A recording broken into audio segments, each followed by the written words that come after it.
এই যে আপনারা যারা ইউনিক এবং প্রিমিয়াম কোয়ালিটির টি শার্ট খুঁজতেছেন তাদের জন্য আমি আজকে নতুন কিছু টি শার্ট নিয়ে আসছি। প্রত্যেকটা কালার অনেক সুন্দর এবং দারুণ কোয়ালিটি, গায়ে দিলে অনেক ফুটবে।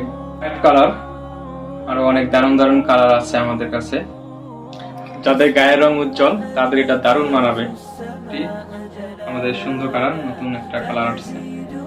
এতক্ষণ যারা খুঁজতেছিলেন যে ব্ল্যাক কালার, সেই ব্ল্যাক কালারটা, প্রত্যেকটা টি শার্টের সুইং কোয়ালিটি অত্যন্ত চমৎকার এবং নিখুঁত, আপনারা দেখতেই পাচ্ছেন। আর এগুলা সবগুলো হচ্ছে নিটিং ডাইং কাপড়, অনেক সফট হবে, কটন সুতি কাপড়, এই জন্য আমাদের একটু প্রাইসটা বেশি। তবে এগুলো গায়ে পরলে আপনার অনেক ভালো লাগবে এবং এটা রং যাবে না, কালার যাবে না। যারা একবার আমাদের কাছে পারচেস করছেন তারা জানেন। কথা বাড়াবো না, যাদের প্রয়োজন তারা স্ক্রিন দেওয়া নাম্বারে যোগাযোগ করতে পারেন অথবা আমাদের ওয়েবসাইট থেকে অর্ডার করতে পারেন। যারা 3টা অর্ডার করবেন তাদের জন্য সারা বাংলাদেশে হোম ডেলিভারি চার্জ ফ্রি একদম।